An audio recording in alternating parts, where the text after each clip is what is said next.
Hello everyone, welcome to Magnet Brains. This is Indra Vikram और इस video में हम डिस्कशन करने वाले हैं सोशल अनरेस्ट के बारे में। सोशल अनरेस्ट का मतलब है कि सोसाइटी में एक तरीके का डिसअफेक्शन है किसके लिए, किसी एक पर्टिकुलर सेक्शन के लिए, एक सेक्शन का दूसरे सेक्शन के लिए, है ना। एक तरीके का आप कहते हैं टसल शुरू होने वाला है यहाँ पे।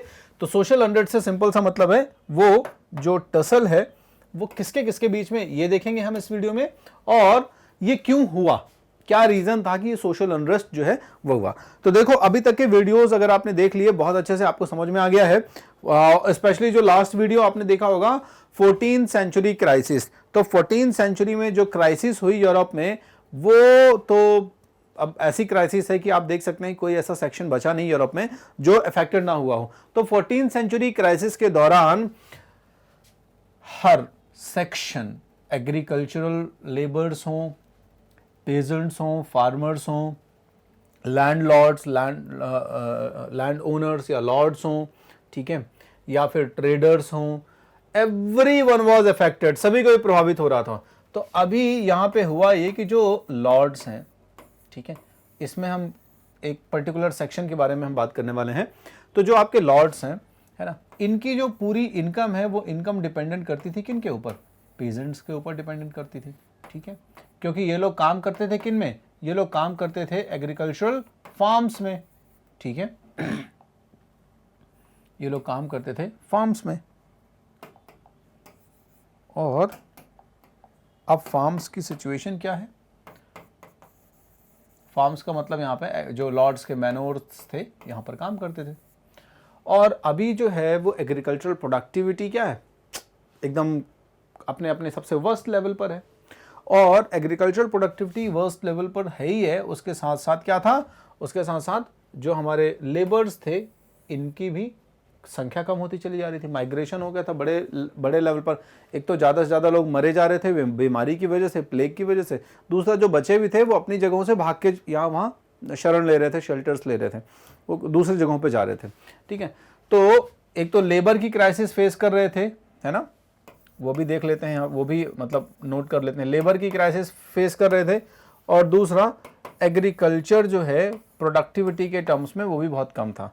तो जो लॉर्ड्स हैं इनकी तो इनकम सबसे ज़्यादा, सबसे बैडली और सबसे वर्स्टली अफेक्टेड जो हो गया वो हमारा लॉर्ड हो गया भाई। हमारा जो सेकेंड ऑर्डर है ये बेचारा सबसे ज़्यादा परेशान हो रहा है। अब इस सेकेंड ऑर्डर ने ये सोचा कि भाई ऐसा है कि लेबर जो है वो मिल नहीं रहा है, ठीक है, एग्रीकल्चर जो प्रोड्यूस है इनके दाम भी कम होते चले जा रहे हैं, प्राइजेस भी कम होते चले जा रहे हैं। तो अब ऐसे सिचुएशन में क्या किया जाए, तो ऐसे सिचुएशन में होता ये था ना कि इनका आउटपुट जो मिल रहा था इनको ये कम मिल रहा था, और जो इनका इनपुट था वो बढ़ जा रहा था। आउटपुट इनको कम मिल रहा था और इनका जो इनपुट था वो बढ़ जा रहा था। ये क्यों, अब अभी तक वैसे समझ में आ गया होगा, लेकिन फिर एक बार रिपीट कर देता हूं मैं। क्योंकि इनका आउटपुट था बेसिकली एग्रीकल्चरल प्रोड्यूस जो कम हो रहा था, इनका इनपुट था बेसिकली लेबर। अब इनका इनपुट जो था उस लेबर में ये क्या करते थे, सर्विसेज वगैरह, यानी उनको कहते थे कि भाई हमारे खेतों में काम कर लो। पूरा पैटर्न आपको समझ में आ गया पुराने वीडियो देख के कि हमारे खेतों में काम करो, बदले में हम आपको खाने वगैरह को जो कुछ भी देंगे, है ना। अब इस इनपुट में बाद में क्या हो गया था, बाद में मनी ने जगह ले ली थी, पैसे ने जगह ले ली थी कि आप हमारे यहाँ काम करिए, बदले हम आपको पैसे दे देंगे।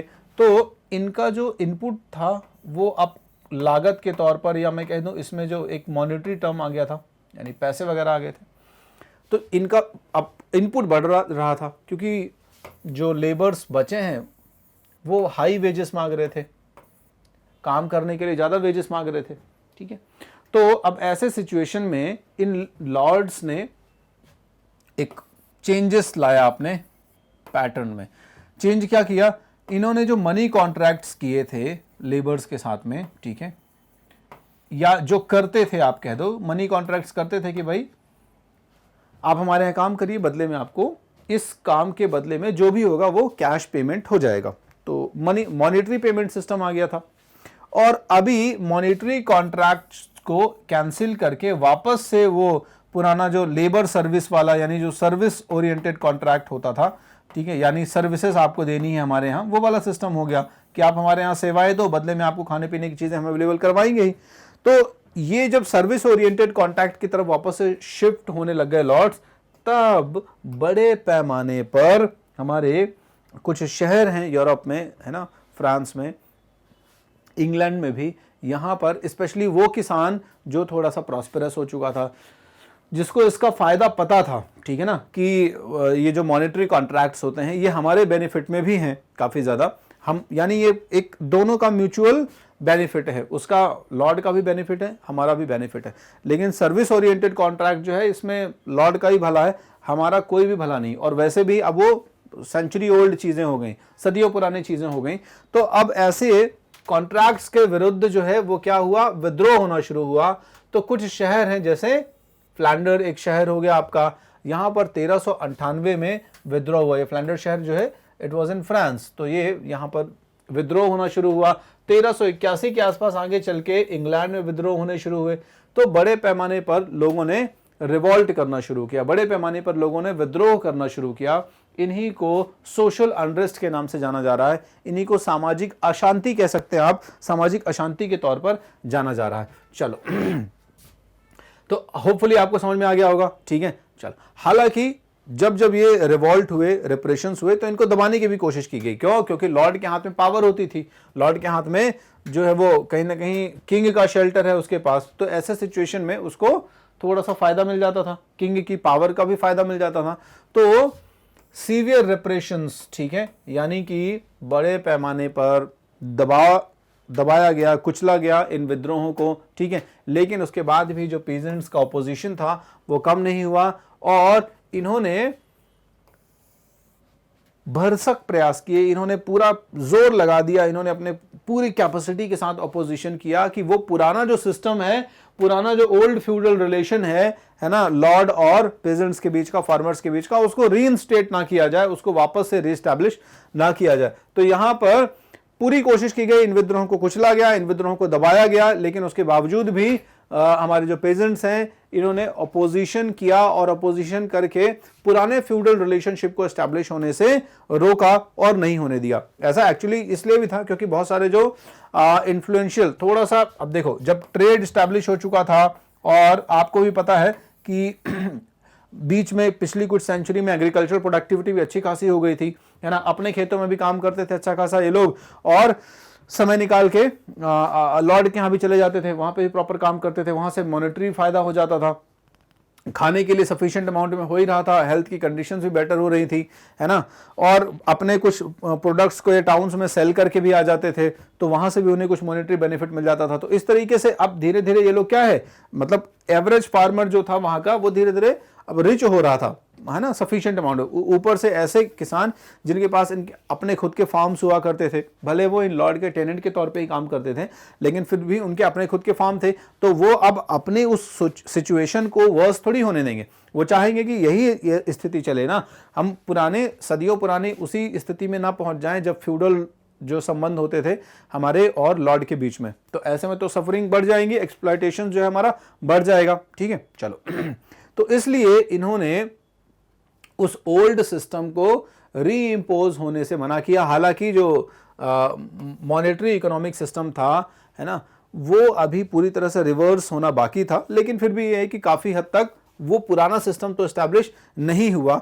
चलो अब हालांकि लॉर्ड्स जो थे उन्होंने बड़े पैमाने पर इन विद्रोहों को कुचला और बहुत सारे ऐसे फार्मर्स थे जिनको इन्होंने मजबूर भी किया, फोर्स भी किया कि वो टेम्पररी तौर पर एटलीस्ट सर्विस वाला जो कॉन्ट्रैक्ट है उसी के बेसिस पर काम करें। लेकिन फिर भी आप कह सकते हैं कि वो जो पुराना सिस्टम है ना, पुराना जो फ्यूडल प्रिविलेज का सिस्टम होता था, वो पुराना फ्यूडल प्रिविलेज का सिस्टम जो पुराने जमाने में चलता था, उसको वापस से रीइंस्टेट नहीं किया गया, उसको रीइन्वेंट नहीं होने दिया गया। इस चीज के लिए फार्मर्स एडमेंट थे कह दो, या वो पूरी तरह से डिटरमिन्ड थे कि यार देखो ठीक है, अभी टेम्पररी तौर पर तो हम काम कर भी सकते हैं, लेकिन अभी जो हम काम करेंगे इसमें सर्विस वाला कॉन्ट्रैक्ट नहीं होगा, ठीक है। अभी हम आपके यहाँ काम करते रहे और आपके पास जो भी पॉसिबल मॉनेटरी अरेंजमेंट है वो आप हमें दीजिए, हम कोशिश करेंगे कि हमारे दोनों के बीच में एक तरीके से म्यूचुअल अंडरस्टैंडिंग रहे कि ठीक है, हम अपना लेबर आपको पे कर रहे हैं और बदले में आप हमें पेमेंट भी कर रहे हो। लेकिन ये नहीं होना चाहिए कि ये चीज़ आगे जाके पूरा क्या रहे, ये चीज़ आगे जाके पूरी परमानेंट हो जाए और फिर हमें इसी फ्यूडल जो सेटलमेंट है उसी में हमें आगे जीना पड़े।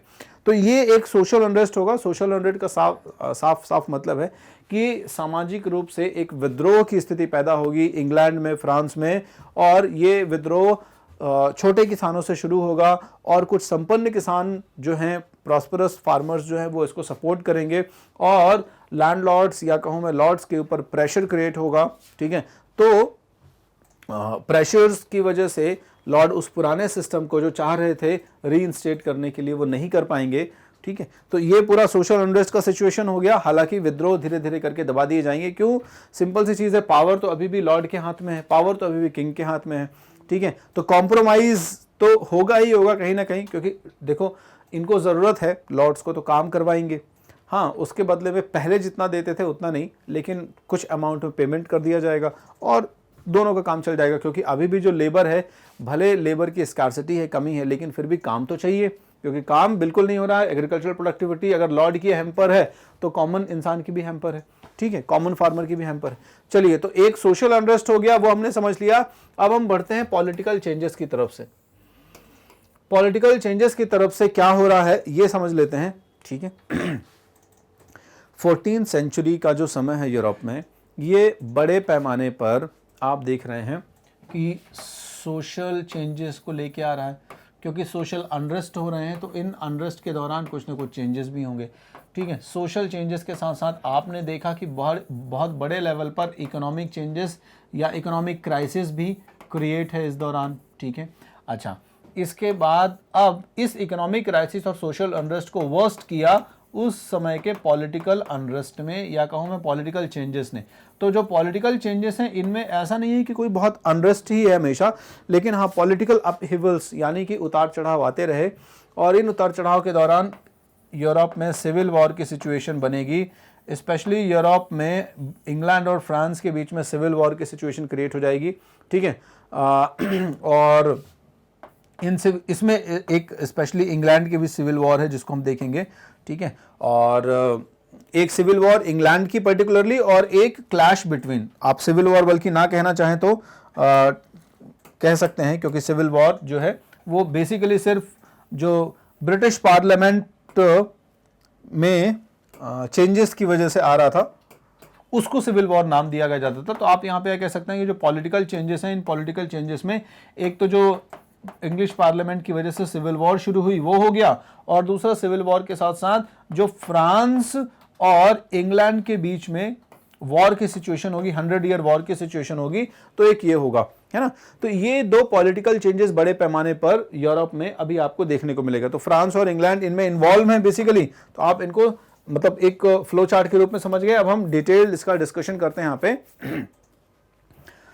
तो आपके 14th-15th सेंचुरी के आसपास जो है यूरोप में सोशल प्रोसेसेस के साथ साथ या सोशल चेंजेस के साथ साथ पैरेलली पॉलिटिकल चेंजेस भी चल रहे थे। राजनीतिक जो हल्का है, राजनीतिक जो आपका विंग है, डोमेन है, क्षेत्र है, वहाँ पर भी बड़े लेवल पर परिवर्तन चल रहे हैं, वहाँ पर भी बड़े उठापटक के दौर चल रहे हैं। अब क्या है, तो 15वीं और 16वीं शताब्दी के दौरान जो यूरोपियन किंग हैं, इन्होंने अपनी मिलिट्री स्ट्रेंथ को और फाइनेंशियल पावर को स्ट्रॉन्ग करना शुरू कर दिया। ठीक है, ऐसा इसलिए भी था क्योंकि आपने देखा कि यूरोप में बड़े लेवल पर परिवर्तन हुए। फ्रांस और इंग्लैंड की जो सोसाइटीज़ हैं उसमें एक नए वर्ग का उदय हुआ था। वो नए वर्ग का उदय जो है वो किंग की कंडीशन को और सॉलिडिफाई और स्ट्रॉन्ग कर रहा था, क्योंकि कहीं ना कहीं वो किंग को फाइनेंशियल हेल्प अवेलेबल करवाता था, फाइनेंशियल एड अवेलेबल करवाता था।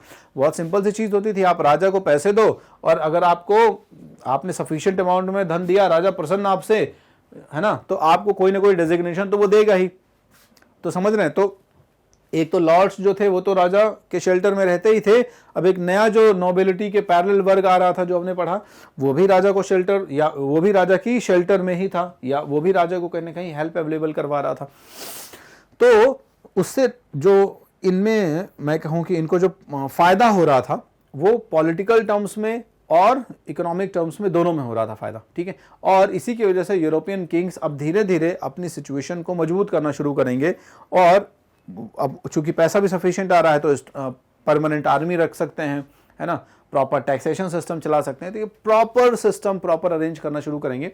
इसी फ्लो में मिलिट्री और फाइनेंस जो है उन्होंने दो चीज़ों को ध्यान में रखा कि एक तो हमारी मिलिट्री स्ट्रांग होनी चाहिए, है ना, और दूसरा हमारे पास सफिशिएंट अमाउंट में ट्रेजरी में फाइनेंस पड़ा हुआ होना चाहिए। क्यों? क्योंकि ये दो चीज़ें हैं, है ना, मिलिट्री और फाइनेंस जो है वो एक दूसरे के डायरेक्टली प्रोपोर्शनल हो गया, है ना। मिलिट्री स्ट्रेंथ अच्छी खासी है तो कहीं ना कहीं फाइनेंशियल पावर का बैकअप रहेगा, तभी मिलिट्री स्ट्रेंथ अच्छी खासी बनेगी। दूसरा, मिलिट्री स्ट्रेंथ अच्छी खासी है तो आप अटैक कर सकते हैं और जो आपकी फाइनेंस है उसको आप दूसरी जगहों से लूट के, है ना, और लेके भी आ सकते हैं। तो दोनों एक दूसरे के डायरेक्टली प्रोपोर्शनल हो गए। चलो, अब ये जो शक्तिशाली नए राज्य बने थे या नए राज्य उभर के आ रहे थे, ये यूरोप में नए आर्थिक परिवर्तनों को लागू करने का प्रयास कर रहे थे कि जो प्रॉब्लम्स चल रही हैं इन प्रॉब्लम्स को कैसे हम अप्रूव करें और इन प्रॉब्लम्स को अप्रूव करने के साथ साथ कैसे इकोनॉमिक प्रॉस्पेरिटी को वापस से बढ़ाया जाए। तो इन नए जो पावरफुल राज्य और राजा हैं, इन्होंने वापस से इकोनॉमिक जो सेटअप है, इकोनॉमिक प्रॉस्पेरिटी है या आर्थिक जो बदलाव हैं, इन बदलावों में अपना महत्वपूर्ण रोल प्ले किया। इनमें जो राजा थे उनकी बात करें हम, जैसे लुइस 11 जो हो गया आपका, एक ये हो गया, ऑस्ट्रिया का मैक्सिमिलियन हो गया, हेनरी 7 इंग्लैंड का हो गया। ये वो कुछ महत्वपूर्ण राजा है। स्पेन और फर्डिनांड, इजाबेल और फर्डिनांड जो है वो स्पेन में थे। स्पेन का भी महत्वपूर्ण जिक्र है ना, क्योंकि स्पेन और पुर्तगाल तो अब यूरोप के इतिहास में आप मान के चलो कि एक नया दौर शुरू करेंगे, ठीक है, एक नई लीडरशिप शुरू करेंगे स्पेन और पुर्तगाल। वो क्या है वो हम अभी डिस्कस कर लेते हैं। चलो तो यहाँ पर एब्सोल्यूट रूलर्स एस्टैब्लिश होना शुरू होंगे। एब्सोल्यूट रूलर का मतलब होता है, अभी वो अपनी पावर को क्या कर रहा था, अभी वो अपनी पावर को लॉर्ड्स के थ्रू प्रैक्टिस करता था, ठीक है। और एक जो सिस्टम था, उस सिस्टम में जो हमारा किंग था वो क्या था, हमारी हायरार्की जो थी 3 ऑर्डर्स की, उस 3 ऑर्डर की हायरार्की में किंग हमारा क्या था, टॉप पर था, ठीक है, सबसे पीक पर था। और उसके बाद फिर उसके सबऑर्डिनेट शुरू होते थे, ठीक है, लॉर्ड्स हो गए, ठीक है, उसके बाद फिर उसके और नाइट्स हो गए, ठीक है। तो इस तरीके से अभी सिचुएशन ये चलती थी। लेकिन अब जो है एब्सोल्यूट रूलर बनना शुरू करेगा, यानी जो किंग है वो अब सेंटर में आ जाएगा, पीक पर नहीं रहेगा, इस पूरी हायरार्की के सेंटर में आ जाएगा। तो सेंटर में आने का मतलब है कि अब किंग जो है वो अपने आसपास एक नई ब्यूरोक्रेसी बनाएगा, ठीक है, एक ऑफिसर्स का जो है वो ग्रुप रिक्रूट करेगा, बाकायदा फिक्स या परमानेंट मिलिट्री इस्टेब्लिश करेगा, ठीक है, और एक प्रॉपर ऑर्गेनाइजेशन बनाएगा, जिस प्रॉपर ऑर्गेनाइजेशन में सेंटर ऑफ पावर राजा रहेगा और बाकी सारे जो लोग हैं वो उसके अंडर में उसके ऑर्डर्स को एग्जीक्यूट कर रहे होंगे। तो थोड़ा सा एब्सोल्यूट यानी मतलब सेंट्रलाइजेशन ऑफ पावर कह सकते हैं। सत्ता जो है वो सिर्फ राजा के हाथ में केंद्रित रहे। डिपेंडेंसी जो है वो फ्यूडल सोसाइटी वाली, फ्यूडल एरा वाली, उसको कम करना चाह रहा था वो। चलो, तो ये जो प्रोसेस है, इस प्रोसेस में एब्सोल्यूट करने की प्रोसेस में सबसे पहला जो उन्होंने ध्यान दिया, वो ध्यान दिया उन्होंने अपनी स्थायी सेना बनाने का, ठीक है, स्टैंडिंग आर्मी एस्टैब्लिश करने की तरफ ध्यान दिया। और स्टैंडिंग आर्मी के साथ साथ परमानेंट ब्यूरोक्रेसी। परमानेंट ब्यूरोक्रेसी का मतलब हुआ अभी जो है वो बहुत काम के लोग हुए फ्यूडल सिस्टम में राजा के पास, जो डे टू डे उसका पर्सनल अफेयर देख रहे हैं। वो उसका एक क्षेत्र होता था, मान लो जैसे कैपिटल में बैठा हुआ है, अब वो उसका अपना बहुत छोटा सा एक ऑफिशियल स्टाफ है, उसी के साथ वो काम कर रहा है। पूरे एरिया को लॉर्ड्स में बांट दिया है, लॉर्ड्स और नाइट्स में डिस्ट्रीब्यूटेड है, वहाँ से टैक्सेशन आ जाता है, वहाँ से रिसोर्सेस आ जाते हैं, जब भी जरूरत पड़ती है तो लॉर्ड्स आर्मी लेके आ जाते हैं, और इस तरीके से काम चलता था। लेकिन अब राजा ने अपने आप को डिपेंडेंट नहीं रखा कि वो सिर्फ लॉर्ड्स के ऊपर डिपेंडेंट रहे। अब वो क्या कर रहा था, वो परमानेंट ब्यूरोक्रेसी स्टैब्लिश कर रहा था। एक्सपांशन हुआ दरबार का, दरबार कह दो मतलब कोर्ट का, जिसमें अलग अलग डेजिग्नेशंस पर अलग अलग लोगों को रिक्रूट किया गया, है ना। लॉ एंड ऑर्डर अब ज़्यादा ब्रॉड हो गया और सारे जो डिसीजंस हैं वो राजा के थ्रू लिए जाने लग गए। तो सेंटर ऑफ पावर बनना शुरू हो गया राजा, कुल मिला के आप कह सकते हो, ठीक है। तो यहाँ इसीलिए तो टशल भी शुरू होगा, अब आप देखोगे, क्लियर है। डिसीजन मेकिंग इंस्टीट्यूशंस की भी ज़्यादा जरूरत पड़ेगी आपको, देखोगे, ठीक है। नेशनल टैक्सेशंस के ऊपर काम करना शुरू हुआ, यानी एक टैक्स रेजिम शुरू हुई। इस टैक्स रेजिम में ध्यान दिया गया कि भाई जहां जहां से आउटपुट आ रहा है उन जगहों से, जहां जहां भी पॉसिबिलिटी है वहां पर हम टैक्स इंपोज करें और उस टैक्स के थ्रू क्या करें, इनकम या रेवेन्यू जनरेट करें। तो वो हमारी कहीं ना कहीं इनकम को ऐड करेगा, रॉयल ट्रेजरी को फ्लॉरिश करेगा, प्रॉस्पर करेगा। तो इस तरीके से आप देख रहे हैं कि राजा जो है वो एब्सोल्यूट रूलर बनने की तरफ आगे बढ़ रहा है और फ्यूडल आइडेंटिटी जो है वो फेड आउट होती जा रही है। धीरे धीरे जो फ्यूडल सिस्टम है वो फ्यूडल सिस्टम अब वीक होता चला जा रहा है। इसमें मैंने कहा ना कि स्पेन और पुर्तगाल जो है वो महत्वपूर्ण रोल प्ले करेंगे। क्यों? क्योंकि यहाँ के जो राजा हैं, ठीक है, स्पेन और पुर्तगाल के, इन्होंने कुछ नए इनिशिएटिव्स लिए। इन्होंने अब यूरोप की जो रिक्वायरमेंट्स थी उनके हिसाब से जो भी रिसोर्सेज थे उन्होंने उसको बेस्ट यूटिलाइज किया, लेकिन फिर भी इन्वायरमेंटल कैलमिटीज़, इन्वायरमेंटल जो आपदाएं हैं, पर्यावरणीय आपदाएं हैं, क्राइसिस हैं, वो आती रहती थी, ठीक है, और भी तमाम जो प्रॉब्लम्स अराइज हो रही थी यूरोप में। तो इनको लगा कि देखो ऐसा है कि अब हमें बाहर कुछ ऐसे कॉन्टैक्ट्स एस्टैब्लिश करने ही होंगे जिनसे हम अपनी इकोनॉमी को बूस्ट कर सकें।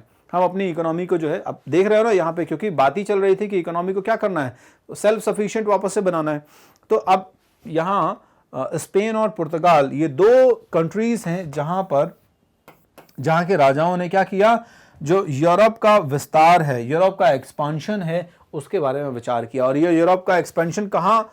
ओवरसीज, यानी समुद्र पार, उन जगहों पर, उन लैंड्स पे जो अभी तक अनएक्सप्लोर्ड है, ठीक है। इसी सीरीज में आप देख रहे हो, फिर स्पेन से कोलंबस निकलेगा, पुर्तगाल से वास्को डी गामा, बार्थोलोमो डियास, इस तरीके के समुद्री यात्री निकलेंगे और ये तमाम दूसरी जगहों को क्या करेंगे? एक्सप्लोर करना शुरू करेंगे। एक्सप्लोर करने के साथ साथ वहाँ पर फिर जब जाएंगे तो वहाँ के लोगों को सब्जुगेट भी करेंगे, जो कि आपके अगले चैप्टर्स है ना, इसके बाद अगले जो 2 चैप्टर्स हैं उनमें पूरा आप यही पढ़ने वाले हो कि किस तरीके की सिचुएशन रहेगी जब एक्सपांशन होगा, किन किन लोकल ट्राइब्स के कॉन्टैक्ट्स में आएंगे ये जो यहाँ के एक्सप्लोरर्स हैं, वो है ना, कोलंबस वगैरह, पुर्तगाल का जो वास्को डी गामा निकला वो इंडिया में आएगा। फिर इंडिया में देख रहे हो आप किस तरीके से बाकी यूरोपियन कंपनीज आएंगी पुर्तगालियों को फॉलो करते हुए, और एक नया एक जो है वो पॉलिटिकल चेंज भारत में भी आएगा, कॉलोनियलिज्म की तरफ भारत बढ़ेगा, ठीक है। तो ये सारा जो है वो फिर 12th की हिस्ट्री में बहुत कुछ सेक्शन जा रहे हैं, है ना, मतलब वहाँ पे टच हो जाएगा, उसको अपन टच कर लेंगे। फिलहाल अभी यहाँ पे आप देख रहे हो ये जो कुछ मैंने शुरू में कहा कि कुछ चैप्टर्स में पढ़ोगे, वो जरूर आज 11th के ही चैप्टर में है, मतलब अभी भी है, तो उसको फिर आगे के वीडियोस में कवर करेंगे। चलिए हम आगे बढ़ते हैं कि dissolution of the feudal system, यानी सामंतवादी व्यवस्था अब धीरे धीरे क्या हो रही थी, डिसॉल्व होती चली जा रही थी, कमजोर होती चली जा रही थी, है ना। और जो अब राजा हैं, ठीक है, ये राजा अब आगे बढ़ रहे हैं एब्सोल्यूटिज्म की तरफ। क्लियर है? तो रीजन क्या है? रीजन है कि जो फ्यूडल सिस्टम है, इस फ्यूडल सिस्टम में जो लॉर्डशिप है और जो वैसालेज, आपको ये दोनों टर्म बहुत अच्छे से पता होंगे। हमने लॉर्डशिप या वैसालेज को भी पूरा डिटेल में डिस्कशन किया हुआ है। आप सेकंड ऑर्डर और फर्स्ट ऑर्डर वाले वीडियो देखेंगे तो आपको क्लियर हो जाएगा कि ये क्या है, वैसालेज सिस्टम क्या है ना। तो ये लॉर्डशिप, और लॉर्डशिप से जो रिजल्ट आ रहा था, लोग खुश नहीं थे, विद्रोह भी हो रहे थे, है ना, और जो स्पेशली कॉमन लोग थे, ग्रास रूट लेवल के जो लोग थे, इनकी सफरिंग्स भी बहुत ज़्यादा थी इस तरह के फ्यूडल सिस्टम में। इसके अलावा भी जो नया वर्ग उभर के आ रहा था, ये डायरेक्टली राजा तक के कांटेक्ट में पहुंच रहा था अपने रिचनेस की वजह से, अपने वेल्थ की वजह से। तो अब उसको ज़्यादा समझ में आ रहा था ग्राउंड रियलिटीज़ को। अच्छा, उसको भी मौके मिल रहे थे, राजा को भी मौके मिल रहे थे पैरेलली अपना एक नया सिस्टम डेवलप करने का। तो राजा को ये अपॉर्चुनिटी मिलेगी इनकी वजह से, ठीक है। किनकी वजह से? ये दो सिस्टम में ड्रॉबैक्स की वजह से, प्लस इकोनॉमिक स्लो डाउन तो है ही है। अब इकोनॉमिक स्लो डाउन में पॉसिबिलिटी है किसकी, कि हम कुछ ऐसे स्टेप्स लें, हम कुछ ऐसे कदम उठाएं जिससे हमारा इकोनॉमिक ग्रोथ जो है वापस से आगे बढ़े। क्लियर है? तो इसकी वजह से इन्होंने थोड़ा सा इस अपॉर्चुनिटी को पहचाना, और अपॉर्चुनिटी को पहचान कर क्या किया, अपने कंट्रोल को धीरे धीरे धीरे धीरे बढ़ाना शुरू कर दिया, और स्पेशली उन लोगों की तरफ बढ़ाया जो अभी ज़्यादा पावरफुल नहीं थे। लॉर्ड्स तो फिर भी थोड़ा सा पावरफुल है क्योंकि उनके पास अपना एक सिस्टम डेवलप होता था, ठीक है। लेकिन अभी जो नया उभरता हुआ सेक्शन है, ये उतना पावरफुल सेक्शन नहीं था, इसके बैकअप में कुछ नहीं था, इसके बैकअप में सिर्फ और सिर्फ वेल्थ थी, और वेल्थ के दम पे ही वो आगे बढ़ रहा था, ठीक है। राजा को अपने वेल्थ के में शेयर दे के, उससे डेजिग्नेशंस खरीद के, या उससे इम्पॉर्टेंट कुछ प्रिविलेजेस पाके, तो ये उसके टूल्स होते थे इस नए उभरते रिच मर्चेंट और ट्रेडर वाले सेक्शन के यहाँ तक पहुँचने के। तो इनके ऊपर भी राजा अपनी कंट्रोल को और एक्सटेंड करना चाह रहा था। क्लियर है? चलो धीरे धीरे वहाँ की मोनार्कियल ने प्रोफेशनली ट्रेंड इन्फेंट्री, है ना, जो बाकायदा मॉडर्न गन्स वगैरह से, बंदूकों वगैरह से इक्विप्ड होती थी, फायर आर्म्स जो होते थे, है ना, वो इनसे प्रॉपरली इक्विप्ड होते थे, इनको रिक्रूट करना शुरू किया, है ना। और इस तरीके से यूरोप जो है इसमें नए परिवर्तन आए। इस नई मोनार्कियल सिस्टम में जो डेवलपमेंट हो रहे हैं वो देखो 1461 से 1559 के आसपास फ्रांस में आप देखोगे तो बड़े लेवल पर चेंजेस हो रहे हैं। यहाँ पर मोनार्कियल सिस्टम अपने आप को स्ट्रॉन्ग करेगा। बर्बन डायनेस्टी है, ये बर्बन डायनेस्टी जो है वो यूरोप में अब तेजी से अपने आप को एक्सपांड करेगी। ठीक है 1474 से 1556 तक स्पेन में भी आप देखेंगे मोनार्कियल सिस्टम अपने आप को स्ट्रॉन्ग करेगा। और इसी तरीके से सेम सिचुएशन आपको इंग्लैंड में भी देखने को मिलेगी। 1485 से 1547 तक इंग्लैंड में भी मोनार्कियल सिस्टम अपने आप को स्ट्रॉन्ग कर रहा होगा। ठीक है, अब इसमें बहुत सारे ऐसे राजाओं की लिस्ट है जो आपके ना तो सिलेबस में भी है और ना प्रैक्टिकल है उनको समझना। ठीक है, हालांकि इसका कुछ हिस्सा है जो मैं अभी आपको बताऊंगा कि कैसे वहां पे जो पॉलिटिकल चेंजेस हो रहे थे उन पॉलिटिकल चेंजेस में डिसीजन मेकिंग इंस्टीट्यूशंस का ग्रोथ या एवोल्यूशन कैसे हुआ। पर फिलहाल आपको समझ लेना है कि ये वो टाइमलाइन है जिस टाइमलाइन के दौरान फ्रांस, स्पेन और इंग्लैंड में बड़े लेवल पर चेंजेस हुए, बड़े लेवल पर परिवर्तन हुए और राजाओं ने मतलब उन्होंने अपने डोमेन में अपने आप को स्ट्रॉन्ग करना शुरू किया। क्लियर है? चलिए, so by increasing taxes monarchs got enough revenues to support larger enemies, है ना। मैंने जैसा कहा कि पूरा सिस्टम डेवलप कर रहा है राजा, ठीक है, कि प्रोफेशनल आर्मी बनाएंगे हम, है ना। आपने अभी जस्ट जो है वो पढ़ा कि इन्होंने क्या किया, इन्होंने यहां पर एब्सोल्यूट रूलर के तौर पर एस्टैब्लिश किया, परमानेंट ब्यूरोक्रेसी, ठीक है, नेशनल टैक्सेशन सिस्टम। तो ये जो सिस्टम पूरा डेवलप कर रहे हैं, इसी सिस्टम के थ्रू इन्हें प्रॉफिट्स होने शुरू हुए। क्यों? रेवेन्यू बढ़ा, और रेवेन्यू बढ़ेगा जब अच्छे खासे अमाउंट में टैक्स मिलना शुरू हुआ तो उस टैक्स का इस्तेमाल करके इन मोनार्क्स ने क्या किया, अपना परमानेंट स्टैंडिंग आर्मी डेवलप करना शुरू किया। अब ये परमानेंट स्टैंडिंग आर्मी क्या करेगा, इनके एम्बिशंस को बढ़ाएगा। ऑब्वियस सी बात है, जब एम्बिशंस को बढ़ाएगा तो इन्हीं एम्बिशंस की वजह से यूरोप में क्या होंगे, वॉर की सिचुएशंस होंगे। और आप देखोगे कि यूरोप और फ्रांस अभी वॉर में इन्वॉल्व होने वाले हैं। 100 ईयर वॉर जो है वो यूरोप और फ्रांस के बीच में यहाँ पे शुरू होगी। यही वो समय था जब यूरोप के बीच में, और यूरोप में मतलब फ्रांस और इंग्लैंड के बीच में 100 ईयर वॉर शुरू होती है। ये 100 ईयर वॉर जो है वो आपके एक्चुअली फ्रांस में एक राजा है आपका, उसका जैसे डिमाइस होगा, उसकी जैसे डेथ होगी तो उसका एक फिलिप करके, तो वहां पे वॉर ऑफ सक्सेशन शुरू होगा, यानी उत्तराधिकार की जंग शुरू होगी। और इंग्लैंड और फ्रांस के बीच में, इंग्लैंड और फ्रांस के बीच में ये जो जंग है, और मींस इंग्लैंड एंड फ्रांस के बीच में, ठीक है,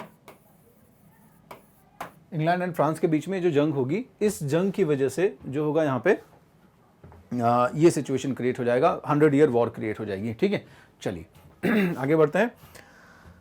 centralisation however did not occur without resistance from the aristocracy, यानी ये जो सेंट्रलाइजेशन शुरू हो रहा है, ये जो सेंट्रलाइजेशन की प्रोसेस शुरू हो रही है, सेंट्रलाइजेशन की प्रोसेस जिसमें राजा ज्यादा से ज्यादा पावर्स जो है अपने हाथ में रखेगा, ठीक है। और बाकी अब देख रहे हो कि जैसा कि हम डिस्कस कर रहे हैं कि अब वो फ्यूडल सिस्टम जिसमें किंग जो होता था एपेक्स में नहीं रहता था, मतलब पहले एपेक्स में रहता था, लेकिन अब वो फ्यूडलिज्म सिस्टम के एपेक्स में ना होके सेंटर में आ जाएगा। तो वो वाली प्रोसेस शुरू हो रही है, ठीक है। अपनी परमानेंट आर्मी और अपना परमानेंट ब्यूरोक्रेसी, अपना परमानेंट जो है वो ऑफिसर्स, ठीक है। तो ये सारा कुछ जो है वो डेवलपमेंट चल रहा था। तो सेंट्रलाइजेशन जो है वो हो तो रहा था, लेकिन इसके साथ साथ कहीं ना कहीं रेजिस्टेंस भी हो रहा था, उसका विरोध भी हो रहा था। कुछ एक सेक्शन के लोग हैं जो इस तरह के चेंज को अभी क्या करेंगे, रेजिस्ट करेंगे। क्यों? क्योंकि ये बहुत ज्यादा उनको लग रहा था कि उनके राइट्स को वायलेट करने वाला है। मतलब कुल मिला के उनके जो एडवांटेजेस हैं वो एडवांटेजेस उनको नहीं मिलेंगे। तो बड़े लेवल पर इस टाइम पर रेजिस्टेंस फील करने को, विरोध जो है वो प्रदर्शन इंग्लैंड में होंगे, जो एरिस्टोक्रेसी की तरफ से होंगे, यानी कि जो मैं कहूं कि नोबल्स हैं, है ना, लॉर्ड्स हैं, है ना, उन्हीं को हम एरिस्टोक्रेसी कह के बुला रहे हैं यहाँ पे। एरिस्टोक्रेट का मतलब ही है एक विशेष वर्ग, या कह दो आप एक अधिकार संपन्न वर्ग। आगे बढ़ते हैं। इन इंग्लैंड रिबेलियस यानी कि विद्रोह, रिबेलेंस मींस विद्रोह, occurred and were put down in 1497। ये वो ईयर्स थे जिन ईयर्स में इंग्लैंड में विद्रोह हुए, ठीक है, रिवॉल्ट्स हुए और इन रिवॉल्ट्स की वजह से बड़े लेवल पर जो वहाँ का मोनार्क है, ब्रिटिश मोनार्क है, उसको इन रिवॉल्ट को सप्रेस करना पड़ा। ठीक है, ये रिवॉल्ट एक बार की बात नहीं है, ऐसा नहीं कि किसी एक वर्ष हुए हों। आप देख रहे हैं कि लगातार 5 वर्ष जो है 49 लगातार या कुछ एक डिफरेंस में 1497, 1537, 1536, 1547, 1549 और 1553 इन पर्टिकुलर वर्षों में, इन पर्टिकुलर ईयर्स में इंग्लैंड में जो हो रहे हैं रिवॉल्ट हो रहे हैं। ठीक है, revolt because of the tussle, वो जो टसल चल रही है किसके बीच में, राजा और एरिस्टोक्रेसी के बीच में चल रही है। और इस एरिस्टोक्रेसी और राजा और किंग के बीच में जो टसल है, इस टसल में ऐसा नहीं है कि सिर्फ एरिस्टोक्रेसी जो है वो रिवॉल्ट कर रही है। ठीक है, इसमें कई बार जो आपके पीजेंट्स हैं, फार्मर्स हैं, उनकी तरफ से भी रिवॉल्ट यहां पर होंगे। क्यों? क्योंकि जो सिस्टम चेंज हो रहा है, इस सिस्टम में किंग जब उनके राइट्स को, एरिस्टोक्रेट्स के राइट को वायलेट कर रहा है, वायलेट का मतलब रेस्ट्रिक्ट कर रहा है, आप कह सकते हो एक तरीके से, तो जब उनके राइट्स रेस्ट्रिक्ट हो रहे हैं, उनका जो पावर था, जिस लेवल पर वो थे, जो वो एक्सरसाइज करते थे, अब वो चेंज हो रहा है, तो नीचे के लेवल पर भी जब वो ग्रास रूट लेवल यानी पीजेंट्स और फार्मर्स के साथ जो अपने बिहेवियर को एक्सरसाइज करते हैं, वो भी कहीं ना कहीं प्रभावित हो रहा है। क्लियर है? तो ये बड़े लेवल पर रिवॉल्ट होंगे। आगे बढ़ते हैं। The religious wars in France in द 16th century were part of contest between royal privileges and regional liberties. अब देखो, ये जो पॉलिटिकल चेंजेस आप पढ़ रहे हो बड़े लेवल पर, अभी आपने सोशल इकोनॉमिक चेंजेस पढ़े, अभी जो बड़े लेवल पर पॉलिटिकल चेंजेस हो रहे हैं, इन पॉलिटिकल चेंजेस में हो क्या रहा है, जैसा कि आपने देखा कि जो किंग है, ये किंग अपनी अथॉरिटी को एक्सटेंड करने की कोशिश कर रहा है, और इस अथॉरिटी में सबसे बड़ा उसको जो चैलेंज मिलेगा वो किनसे मिलेगा, जो आपके फर्स्ट ऑर्डर के लोग हैं। ठीक है, क्योंकि फर्स्ट ऑर्डर हमेशा से क्या था, एक तो ये टॉप पर है, इसने हमेशा अपने आप को क्या माना, इसने हमेशा अपने आप को एक इंडिपेंडेंट विंग माना, एक इंडिपेंडेंट डोमेन माना, और ये राजा के ऊपर भी अपनी अथॉरिटी एक्सरसाइज करने की कोशिश करता भी था कई बार, और इवन करता भी था। इन्हें ये लगता था कि भाई हम लोग जो हैं वो बहुत सुपीरियर हैं, क्योंकि हम जो है वो एक रॉयल लीनियट से जुड़े हैं, जीसस क्राइस्ट के ऑर्डर्स को, इंस्ट्रक्शंस को फॉलो कर रहे हैं। ठीक है, हम जो है किंग को वैलिडेट करेंगे कि हाँ ये जो है वो as per the norms of Bible और इस तरीके से शासन कर रहा है। मतलब कुल मिला के जिस तरीके से एक किंग को होना चाहिए उस तरीके से ही है ये। ठीक है, तो फर्स्ट ऑर्डर के लोग इस चीज़ को चैलेंज की तरह ले रहे थे कि किंग अपनी एक्सरसाइज कर रहा है अथॉरिटी हमारे भी ऊपर, और धीरे धीरे इन्हीं वजह से क्या हो रहा है कि रिलीजियस वॉर की सिचुएशन बनेगी। अब ये वो टाइम है जब 16th सेंचुरी में आप आ रहे हो, तो यही टाइम से अभी यहाँ पे पॉलिटिकल चेंजेस चल रहे हैं बड़े लेवल पर, और इसी दौरान आप देखोगे अभी जब सेकंड चैप्टर में आओगे तो सेकंड चैप्टर में बड़े लेवल पर यहाँ पर चेंजेस होंगे, जिनकी वजह से जो है सोशल कल्चरल अवेकनिंग होगी, जिसे आप रेनेसेंस भी कह रहे हैं, पुनर्जागरण कह रहे हैं। ठीक है, सोसाइटी पूरी तरह से ट्रांसफॉर्म होगी, है ना, रेशनलिज्म आएगा, तार्किकता आएगी, और धर्म को आंख बंद करके फॉलो करने के बजाय लोग क्वेश्चन करना शुरू करेंगे, प्रश्न करना शुरू करेंगे।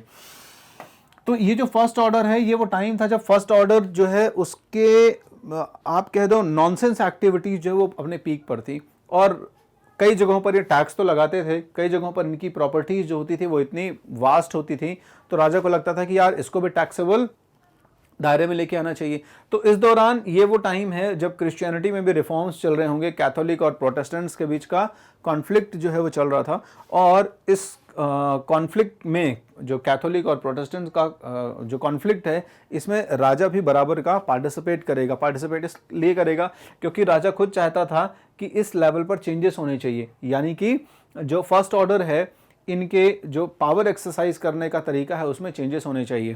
क्लियर है? तो ये एक पैरेलल जो एक अपने आप को नोबिलिटी की तरह ट्रीट करते थे जो फर्स्ट ऑर्डर के लोग हैं, है ना, इन्होंने इस चीज को एक्सेप्ट नहीं किया, और जब ये एक्सेप्ट नहीं करेंगे तो ऑब्वियस सी बात है रिलीजियस वॉर शुरू होगी। तो रिलीजियस वॉर जो है ये इस समय हो रही है रॉयल प्रिविलेजेस और रीजनल लिबर्टीज के बीच में। मतलब रीजनल लिबर्टीज का मतलब है यहाँ पे कि जो पर्टिकुलर रीजन में जो आपके चर्च वगैरह हैं और जो आपके कैथेड्रल्स हैं, बिशप हैं, यानी जो फर्स्ट ऑर्डर के लोग रहते हैं जिस पर्टिकुलर रीजन में, है ना, वहाँ के एरियाज को ये स्वतंत्र रखना चाहेंगे, लिबर्टी में रखना चाहेंगे। लेकिन राजा जो हैं, अब जो किंग है, जो मॉडर्न किंग है, जो अब इस टाइम पे आ रहे हैं सिनेरियो में, वो ऐसा नहीं करना चाहते। वो चाहते हैं कि सभी लोग किंग की अथॉरिटी में रहें और सभी लोग किंग की अथॉरिटी के अकॉर्डिंग एक्सरसाइज हों, यानी कोई ऐसा नहीं होना चाहिए जो इंडिपेंडेंटली रूल करे।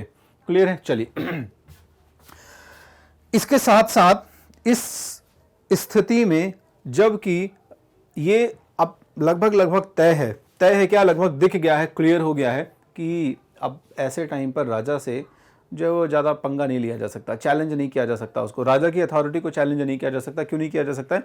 क्योंकि देखो अब उसके पास ऑप्शंस हैं। पहले जब फ्यूडल सिस्टम था तब बहुत लिमिटेड सिस्टम था। लिमिटेड में क्या था कि जो राजा होता था इसको अपने प्रोटेक्शन के लिए कुछ लॉर्ड्स चाहिए होते थे, कुछ लोग ऐसे चाहिए होते थे जो है ना इसके सबऑर्डिनेट के तौर पे काम करें, उसको डिफेंस अवेलेबल करवाएं। ये काम लॉर्ड्स करते थे, है ना। और जो आपका ये फर्स्ट ऑर्डर है, फर्स्ट ऑर्डर भी क्या होता था कि एक तरीके से राजा को सपोर्ट कर देता था रिलीजियसली कि हाँ ठीक है चलो आप रूल कर सकते हैं। लेकिन अब क्या है, अब आपने देखा है अभी के जो पिछले वीडियोस हैं उसमें इसके पैरेलल बहुत सारे लोग आ रहे हैं। पैरेलल कौन लोग हैं? जैसे ट्रेडर्स हो गए, जैसे मर्चेंट्स हो गए, ठीक है।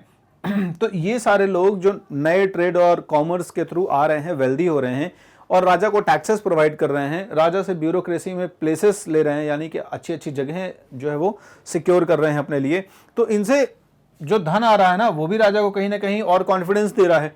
तो अब वो सेंट्रलाइजेशन तो करेगा ही सही, कॉन्सोलिडेशन तो करेगा ही कि अपनी पोस्ट, अपनी जगह को मजबूत करके रखे। तो इस हिसाब से जब इस बड़े लेवल पर सेंट्रलाइजेशन चलेगा तो ये जो नोबल लोग हैं, नोबिलिटी है, इसको ये समझ में आने लगा धीरे धीरे कि ज़्यादा दिनों तक ये जो टसल है, ये जो कॉन्फ्लिक्ट है, उसको कंटिन्यू नहीं किया जा सकता है। क्योंकि अगर बड़े लेवल पर इस तरह का कॉन्फ्लिक्ट चलेगा तो नुकसान किसका है? नुकसान लॉर्ड्स का है। याद होगा आपको, देखो ये एक पैटर्न है, इस पैटर्न को रिलेट करने की कोशिश करो। हमने रोमन एम्पायर जब पढ़ा था तो रोमन एम्पायर में भी आपने कुछ सिमिलर टाइप की चीज़ें पढ़ी थी। कैसे कि उस ज़माने में भी जो आपका रोमन एम्परर है वो ग्रेजुअली क्या कर रहा था, वो ग्रेजुअली जो रोम के सीनेटर्स हैं उनको एक्सक्लूड करने की कोशिश कर रहा था, है ना, ताकि उसकी जो पावर है, एम्परर की जो पावर है वो हमेशा जो है वो एक है ना बनी रहे, कोई उसको चैलेंज ना कर सके। और बाकी की जो प्रोविंसेस होती थी, बाकी के जो सिटी होते थे, वहाँ के जो नॉबल्स होते थे, वहाँ के जो वेल्दी मर्चेंट्स होते थे, इनको ग्रेजुअली जो है वो सीनेट में जगह दे रहा था। तो ये आपने डिफरेंस पढ़ा था। तो ये है ना, अब अभी जो रोमन एम्पायर डिसइंटीग्रेशन के बाद अब ये जो छोटे लेवल पर राजा बने थे तो ये तो ऑब्वियस ही बात है, उतने पावरफुल नहीं थे। लेकिन जैसे जैसे उन्हें अपॉर्चुनिटी मिल रही वो अपने आप को कंसोलिडेट कर रहे हैं, अपनी पोजीशन को वापस से रिगेन करने की कोशिश कर रहे हैं। तो अब ये जो नोबल्स हैं जो पहले फ्यूडल के तौर पर काम करते थे, उन्हें समझ में आ गया धीरे धीरे कि ज़्यादा दिन तक ये नहीं चलेगा, इसलिए बेटर है। पहले भी तो हम कहीं ना कहीं राजा की अथॉरिटी से ही काम कर रहे थे ना। पहले क्या था फ्यूडलिज्म में किंग ने एक बहुत बड़ा स्टेट मैनोर जो है वो लॉर्ड्स को दे दिया था। अब जो लॉर्ड्स हैं मैनोर में अपने हिसाब से काम कर रहे थे, तो अथॉरिटी तो राजा के थ्रू ही आ रही थी, लॉर्ड्स की भी पहले से। अब ये लोग नए सिस्टम में प्रोटेस्ट जरूर कर रहे हैं, लेकिन इन्हें पता है कि अथॉरिटी तो हमारे थ्रू ही आ रही है, तो क्यों नहीं हम इस बदले हुए सिस्टम में एडजस्ट हो ना कि हम कॉन्फ्लिक्ट करें, टसल करें राजा से। तो इन्होंने क्या किया, इस बदले हुए सिस्टम में धीरे से नोबिलिटी जो है, लॉर्ड्स जो हैं, इन्होंने अपने आप को शिफ्ट कर लिया, टैक्टिकल शिफ्टिंग कर ली, यानी स्ट्रैटेजिक चेंजेस कर लिए। अपनी रणनीति जो है, अपने टैक्टिक्स जो है उनको शिफ्ट कर लिया, किधर? राजा की तरफ, in order to ensure their survival. क्योंकि उन्हें पता था अगर हम नहीं तो हमारी जगह इतने सारे लोग ऑप्शन में हैं कि वो उतना ही अमाउंट जितना हम दे रहे हैं टैक्सेस के फॉर्म में उतना दे सकते हैं, ज़्यादा दे सकते हैं। तो राजा को क्या करना है? राजा को तो सिर्फ ऑर्डर्स पास करने हैं कि ठीक है चलो भाई अब ये स्टेट तुम्हारा हुआ और तुम हमें बदले में इतने एनुअली टैक्सेस पे करोगे। सिंपल सी चीज़ है। तो इसके बजाय कि हम टसल करें, कॉन्फ्लिक्ट करें, हम क्यों ना अपने आप को बचाए रखने के लिए राजा से हाथ मिला लें, बच के रहें, ठीक है। तो उन्होंने धीरे से क्या किया, टैक्टिकल शिफ्टिंग कर ली ताकि वो सर्वाइव रहें और बने रहें, ठीक है, from being opponents to the new regime, ठीक है। यानी कि विद्रोही या ओपोनेंट या दुश्मन बनने की बजाय ये जो टैक्टिकल शिफ्टिंग है उनकी वो किधर हो रही है, from being opponents to the new regime, ठीक है। नई रेजिम जो है, नया नेतृत्व जो आ रहा है राजा का, उसके ओपोनेंट होने की बजाय क्या करें, हम अपने आप को लॉयलिस्ट दिखा दें। ये माने कि हम आपके लिए ईमानदार हैं, हम पहले की तरह ही लॉयल हैं, जितने लॉयल हम पहले हुआ करते थे उतने ही लॉयल हम अभी भी हैं। इससे बेटर इनके पास कोई ऑप्शन नहीं था, है ना। स्ट्रैटेजिकली इनको समझ में आ गया कि ये जो नया होने वाला परिवर्तन है, इस नए होने वाले परिवर्तन में एडजस्ट करना जो है वो सबसे इंपॉर्टेंट है। अगर नहीं करेंगे तो हमारे तरह बहुत सारे ऐसे लोग हैं, ये जो नया वर्ग आ रहा था, ठीक है, ये जो जिन्हें आपने फोर्थ ऑर्डर नाम दिया था, जिसे ऑफिशियली भले फोर्थ ऑर्डर नहीं कहा गया, लेकिन फोर्थ ऑर्डर की ही तरह था, यानी ये नोबल्स के बराबर ही पावरफुल थे, जो नए ट्रेडर्स, जो नए मर्चेंट्स आ रहे थे। तो अगर ये पुराने नोबल्स और पुराने लॉर्ड्स अपने आप में रिफॉर्म्स नहीं करते, अपनी चीज़ों को रेक्टिफाई नहीं करते, तो मान के चलिए कि एक ऐसी कंडीशन आ सकती थी इनके लिए कि इनके हाथ से वो भी चला जाता जो इनके पास है, इनके स्टेट्स और इनके मैनर्स जो है वो इनके पास है, चले जाते हैं। क्लियर है? नुकसान इन्हीं का था, कुल मिला के लॉस इन्हीं का था, है ना। और इनकी जगह पर वो नए ट्रेडर्स और जो मर्चेंट्स थे वो ले लेते, उनका फ़ायदा हो जाता और ये जिस कंडीशन में उस कंडीशन से भी नीचे चले जाते। तो इस तरीके से आप देख रहे हैं कि ये जो स्ट्रैटेजिक शिफ्टिंग हो रही है नोबल्स की नए रेजिम के साथ, और सेंट्रलाइजेशन में वो राजा को हेल्प कर रहे हैं थोड़ा बहुत, इस चेंज ने एक तरीके से पुरानी ही व्यवस्था को, पुरानी ही जो व्यवस्था है उसको एक नया, आप कह सकते हैं, है ना, थोड़ी एक अपीयरेंस होता है ना कि चलो पेंटिंग वेंटिंग कर दो किसी मकान में तो मकान नया दिखने लगता है, बट मकान नया होता थोड़ी है, वो मकान तो वैसे ही है। कुल मिला के यहाँ पे भी सिस्टम कुछ वैसे ही है, हाँ, उसकी ओवरहॉलिंग जो है, उसकी रीस्ट्रक्चरिंग इस तरीके से हो रही है कि वो लग रहा है कि सिस्टम नया हो रहा है। तो कुल मिला के क्या है, it is for this reason, यही कारण था, ये जो इनका एडजस्टमेंट था, ये जो इनकी टैक्टिकल शिफ्टिंग थी, इसी वजह से क्या हुआ, जो रॉयल एब्सोल्यूटिज्म का डेवलपमेंट हो रहा है, यानी किंग जो है वो सेंट्रलाइजेशन को आगे बढ़ा रहा है, और आगे बढ़ाने के साथ साथ अपनी पावर्स को एब्सोल्यूट कर रहा है, ताकि कोई उसको, मतलब अब डिपेंडेंसी उसकी नहीं रहनी चाहिए। पहले उसकी डिपेंडेंसी तमाम अलग अलग कारणों से इन लॉर्ड्स के ऊपर होती थी, लेकिन अब उसकी डिपेंडेंसी, वो कह रहा है कि नहीं, अब कोई डिपेंडेंसी नहीं रहेगी। क्यों? क्योंकि अब मेरे पास जो है वो इंडिपेंडेंट आर्मी है, फिक्स परमानेंट आर्मी है, अब मेरे पास सफिशिएंट ट्रेजरी में रेवेन्यू पड़ा हुआ है, अब मेरे पास पैरेलल ब्यूरोक्रेसी है जो परमानेंटली मेरे साथ काम करने के लिए तैयार है ना। अगर ये लॉर्ड्स साथ नहीं देंगे तो ये परमानेंट ब्यूरोक्रेसी। तो इस कंडीशन में इस एडजस्टमेंट की वजह से ये जो हो गया, अब फ्यूडलिज्म का मॉडिफाइड वर्जन हो गया। इस मॉडिफाइड वर्जन ऑफ फ्यूडलिज्म में राजा के चारों तरफ ऐसे लोग घूम रहे थे जो सिर्फ राजा को ही ग्लोरीफाई करना चाहते थे, या सिर्फ राजा की ग्लोरिफिकेशन में इंटरेस्ट रखते थे, क्योंकि उन्हें पता था कि अगर राजा का ग्लोरिफिकेशन किया जाएगा तभी उनका भी भला है। ठीक है, हालांकि इसमें बहुत सारे ऐसे लोग होंगे जब धीरे धीरे राजा एब्सोल्यूटिज्म के पीक पर जाएगा या पहुंचने की कोशिश करेगा तो फिर उसके अथॉरिटी को चैलेंज भी करेंगे। ठीक है, तो हम वो चीज़ देखेंगे कि ऐसा क्यों हुआ कि ब्रिटेन और फ्रांस का जो इतिहास है, जो आज के डेट में है, यानी आज अगर फ्रांस रिपब्लिक है और ब्रिटेन कॉन्स्टिट्यूशनल मोनार्की है, तो किस तरीके से वहाँ पे फ्यूडल्स ने, बैरन्स ने, नोबल्स ने, यानी जो राजा के सबॉर्डिनेट अथॉरिटीज़ काम करते थे, उन्होंने कैसे एक प्लान तरीके से, या कह दो एक तरीके से थोड़ा सा डेयर करके, साहस करके राजा की अथॉरिटी को चैलेंज किया होगा और चेंजेस करवाने में, ठीक है, चेंजेस ब्रिंग करने में, लाने में राजा को मजबूर किया होगा। चलिए, तो वो चीज़ हम देखेंगे।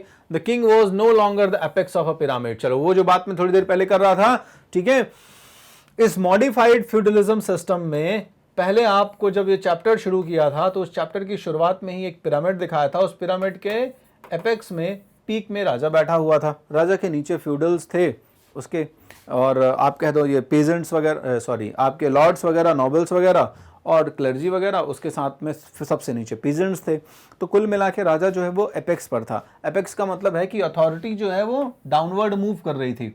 राजा एकदम एक इंडिपेंडेंट अथॉरिटी हो गया और उसने अपने पूरे रिसोर्सेस को कुछ लोगों में बांट दिया, जिन्हें आप कहते थे लॉर्ड्स। ऐसे बहुत सारे लॉर्ड्स जो होते थे, याद होगा आपको, जैसे हमने एग्जाम्पल लिया था जब ब्रिटेन में उसका ड्यूक ऑफ नॉर्मेंडी का अटैक हुआ था, याद है आपको, वो अपने साथ 180 नोबल्स लेके आया था, 180 आप कहते हैं इंपॉर्टेंट लीडर्स को लेके आया था। अब जब वो पूरे इंग्लैंड के एरिया में रूल करेगा तो उसने उन 180 नोबल्स को अपनी पूरी प्रॉपर्टी जो है वो क्या कर दी, वो दे दी कि भाई, मतलब मैक्सिमम प्रॉपर्टी कुछ उसने अपने हिस्से में रख लिया और बाकी के एरियाज 180 नोबल्स में डिवाइड कर दी। अब ये 180 नोबल्स क्या हो गए, लॉर्ड्स हो गए, इनके अपने अपने स्टेट्स और मैनर्स हो गए। जब भी रिक्वायरमेंट होगी तो ये लॉर्ड्स जो है अपने अपने नाइट्स और आर्मीज के साथ में किंग के लिए खड़े हो जाएंगे लड़ने के लिए, और इस तरीके से क्या होगा, किंग के लिए हमेशा डिफेंस सिस्टम तैयार रहेगा। ठीक है, और बाकी पीस टाइम तक, यानी जब सब ठीक ठाक है तब तक ये लोग क्या करेंगे कि लॉर्ड जो है वो किंग को पेमेंट टैक्सेस वगैरह पे करते रहेंगे, बस ये सिचुएशन चलती रहेगी। तो ये पुराना फ्यूडलिज्म सिस्टम था। अब इसमें किंग को कुछ करना नहीं था, इसमें करते सब लॉर्ड थे। यानी बेसिकली क्या होगा, उनके एरिया में किस तरीके से काम चलेगा, ये सब लॉर्ड डिसाइड करते थे। किंग जो है वो सिर्फ अपने पर्टिकुलर एरिया में जो भी रेवेन्यू आ रहा है उस रेवेन्यू से एंजॉय करता रहता था। तो कुल मिला के इंडिपेंडेंस बहुत कुछ थी इन लॉर्ड्स को। लेकिन अब ये जो सेंट्रलाइजेशन हुआ, इस सेंट्रलाइजेशन में राजा जो है वो एपेक्स पे नहीं है, वो सेंटर पे आ गया। ठीक है, ये बहुत इंपॉर्टेंट चीज है समझना कि राजा जो है वो एपेक्स पे नहीं, सेंटर पे आ गया। तो इसका मतलब आप ये समझिए कि ये नहीं है कि राजा का इंपॉर्टेंस कम हो गया। अब जो है वो किंग जो है वो सेंटर पे था। No longer at the apex of the pyramid where loyalty had been a matter of personal dependence. ठीक है, पहले क्या था, पहले जो है लॉयल्टी पर्सनल डिपेंडेंस का मैटर हुआ करती थी। मैंने कहा ना, व्यक्तिगत स्वतंत्रता बहुत महत्वपूर्ण होती थी पहले। ठीक है भाई, आप पर्सनल इंडिपेंडेंस मिली हुई होती थी हर किसी को, और ट्रस्ट के हिसाब से सब लोग काम करते रहते थे, क्योंकि राजा को इनके ऊपर भरोसा होता था। ट्रस्ट का एक बहुत इंपॉर्टेंट फैक्टर था। लेकिन अब ऐसा नहीं है। ये जो हमारा किंग है, ये हमारा किंग अब सेंटर में आ गया है इस अथॉरिटी के, जिस अथॉरिटी को उसने बाकी को दे रखा है। ठीक है, अब जो है किंग सेंटर में, क्योंकि चारों तरफ जो भी डिसीजन लिए जाते हैं वो सारे डिसीजन किंग के थ्रू होके गुजरते हैं। उसके पास उसकी परमानेंट आर्मी है, उसके पास उसकी परमानेंट ब्यूरोक्रेसी है, परमानेंट ऑफिसर्स हैं, परमानेंट सारा सिस्टम है। इस सिस्टम की वजह से किंग क्या हो गया, ज़्यादा पावरफुल होता चला जा रहा है। अब लॉर्ड्स जो कुछ भी कर रहे हैं वो पूरी तरह से किंग ज़्यादा उनको अकाउंटेबल ठहराने की कोशिश कर रहा है। अब वो इंडिपेंडेंस नहीं रह गई है, ट्रस्ट और सिर्फ पर्सनल डिपेंडेंस वाली। ठीक है, अब ट्रस्ट जरूर है, ऐसी बात नहीं कि ट्रस्ट नहीं है। राजा का ट्रस्ट नहीं रहेगा तो आप कैसे किसी इंपॉर्टेंट डेजिग्नेशन पे जाएंगे।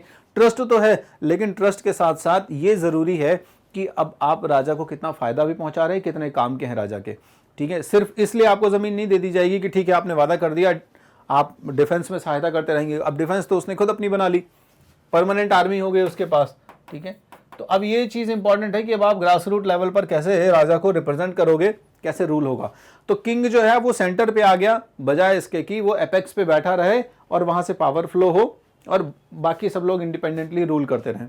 अब अकाउंटेबिलिटी ज्यादा हो रही थी नए रेजिम में, क्लियर है। और इस नए रेजिम में जो पैट्रोनेज है became the means of ensuring such cooperation. ठीक है, यानी पैट्रोनेज का मतलब होता है कि राजा जो है वो हर किसी को एक पैट्रोनेज देता था, एक इंश्योरिटी देता था, एक इंश्योर करता था, श्योरिटी देता था कि ठीक है आप हमें जो है वो जैसे ट्रेडर्स और मर्चेंट्स हैं तो आप हमें जो भी सफिशिएंट अमाउंट में टैक्सेस अवेलेबल करवा रहे हैं या जो भी रेवेन्यू का सोर्स है आपकी वजह से, चलिए आपको हमने ये पोर्टफोलियो दे दिया, ये मिनिस्ट्री दे दी, ये डेजिग्नेशन दे दिया, यानी आपको एक शेल्टर दे दी दरबार में। तो अब जो है वो पैट्रोनेज जो है वो कोऑपरेशन के ऊपर बेस्ड है कि अगर आप कोऑपरेट कर रहे हैं प्रॉपर तरीके से उसको एडमिनिस्ट्रेशन चलाने में तो आपको पैट्रोनेज मिलेगा। ठीक है, and patronage could be given और obtained by means of money. और इस तरीके की पैट्रोनेज जो है वो अब पैसा देकर प्राप्त की जा सकती थी।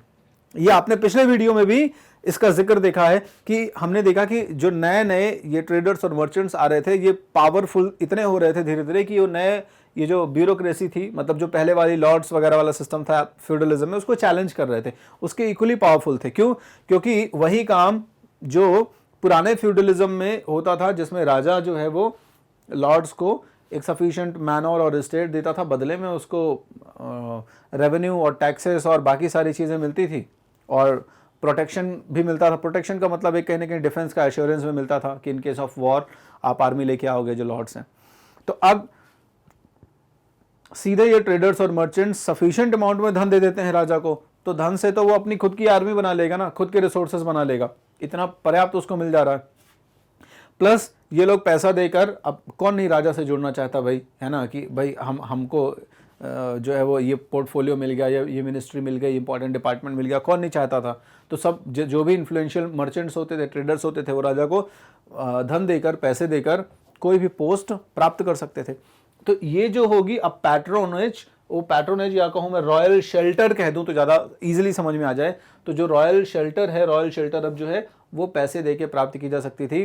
और पहले की तरह नहीं था कि पहले की तरह राजा को डिपेंडेंट होना पड़े। उसके पास बहुत सारे ऑप्शंस थे, है ना। पहले ऑप्शंस नहीं थे तो बेचारा कॉर्पोरेशन और ट्रस्ट में ही काम चला लेता था, पर्सनल इंडिपेंडेंस देना ही पड़ता था उसको, ठीक है। चलो, सो पैसा क्या हो गया, money become an important way, एक महत्वपूर्ण साधन हो गया, ठीक है, जिसकी वजह से जो नॉन एरिस्टोक्रेट होते थे, नॉन एरिस्टोक्रेट का मतलब ऐसे लोग जो अभी तक किसी भी तरीके से नॉबल्स की कैटेगरी में नहीं रखे जाते थे, ठीक है, वो थे क्या, वो एक्चुअली थर्ड कैटेगरी के या थर्ड ऑर्डर के लोग थे, लेकिन अपनी कैपेबिलिटी, अपने इंटेलेक्चुअल एबिलिटी की वजह से धीरे धीरे उन्होंने ट्रेड्स वगैरह में अचीवमेंट्स हासिल करी, वेल्थ कमाई, और अब वो इतने पावरफुल हो गए कि वो जो सेकंड ऑर्डर है उसके इंपॉर्टेंट जो कैटेगरी है एरिस्टोक्रेट, उसको चैलेंज करने के बराबर हो गए थे, ठीक है।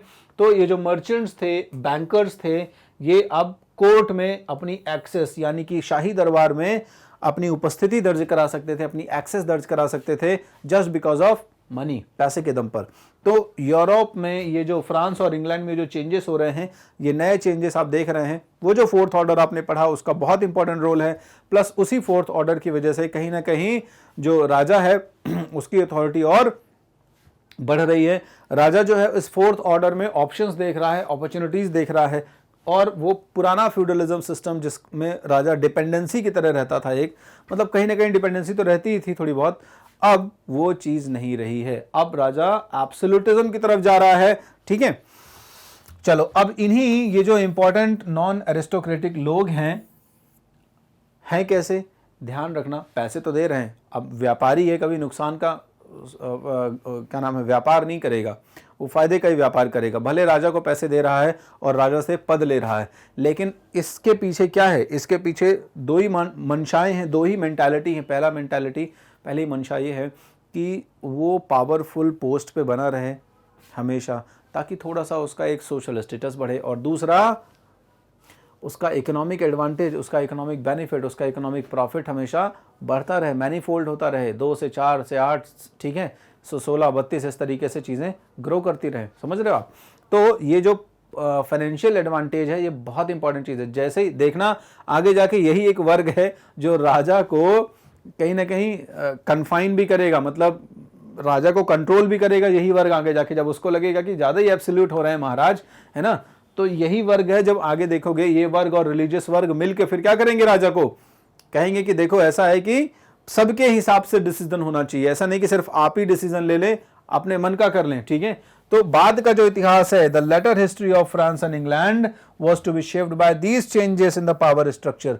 शक्तियों का जो अब स्वरूप चेंज हो रहा है, शक्तियों का जो अब शिफ्टिंग हो रहा है फ्यूडलिज्म, पुराने फ्यूडलिज्म से एक नई व्यवस्था में, न्यू रेजिम में, ठीक है। तो इसमें जो पावर का स्ट्रक्चर चेंज हो रहा है, इस पावर के स्ट्रक्चर की वजह से आज का फ्रांस और आज का जो आपका इंग्लैंड है उसका पॉलिटिकल सिस्टम है, इसमें इनका बहुत इंपॉर्टेंट रोल है।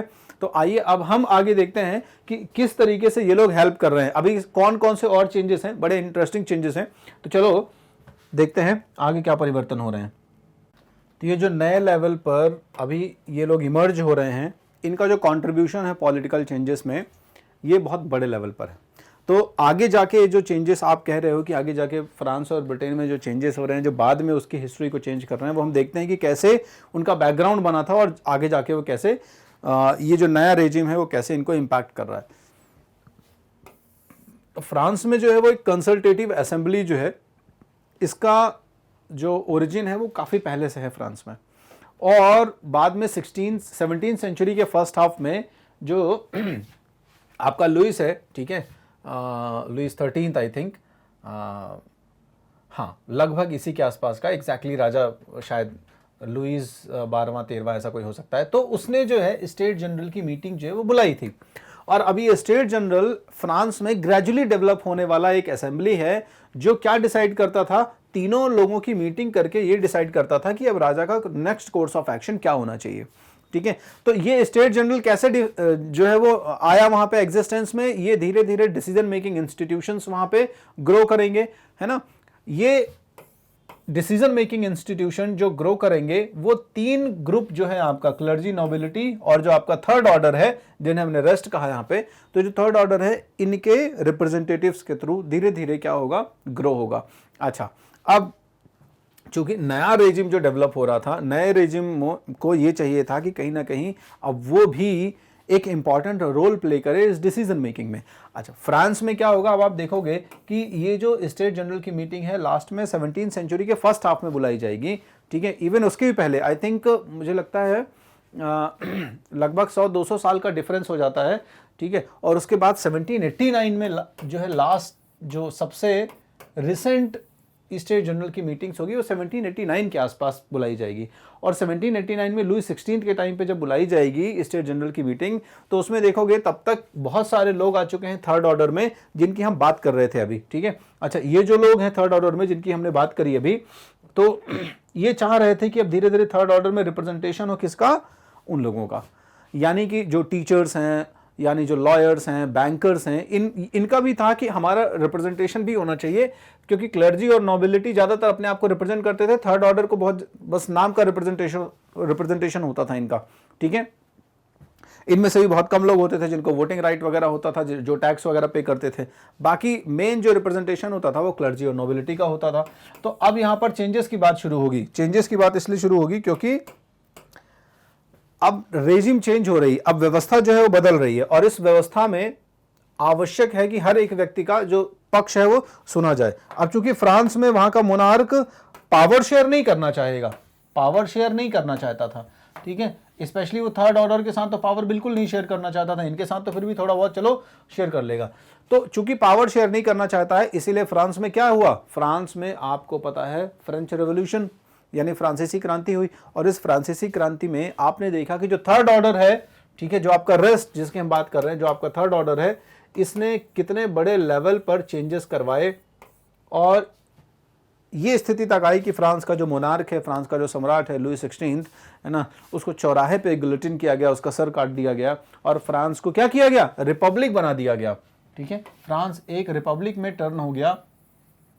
हालांकि कई परिवर्तनों के बाद ये रिपब्लिक में टर्न हुआ, लेकिन फिर भी आप देख सकते हैं कि रिपब्लिक में जब टर्न हुआ तो उसमें किनका कंट्रीब्यूशन है, ये जो नया उभरता हुआ सेक्शन है उसका सबसे ज़्यादा कंट्रीब्यूशन है। ये जो नया वर्ग था जो अपने आप को ट्रेडर, मर्चेंट, कॉमर या जो एजुकेटेड मानता था, उसको लगता था कि उसके राइट्स जो है वायलेट हो रहे हैं, और अब जो है वो राजा को क्या होना चाहिए भले वो एब्सोल्यूट है लेकिन कहीं ना कहीं पब्लिक के लिए अकाउंटेबल भी होना चाहिए। तो अब आप देखोगे कि ये मैंने कहा ना कुछ देर पहले कि ये जो नया वर्ग है ये बड़े लेवल पर चेंजेस को क्या करेगा, फोर्स करेगा एक तरीके से, ये एक चेंजेस का करियर बनेगा, ठीक है।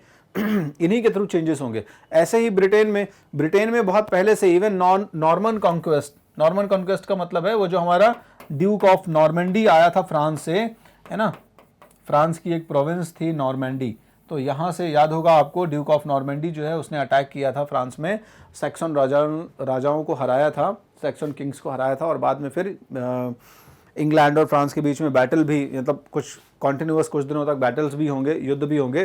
तो नॉर्मन कॉन्क्वेस्ट के पहले जो इंग्लैंड है हमारा, वहाँ पर क्या सिस्टम था, वहाँ पर पार्लियामेंट चलती थी।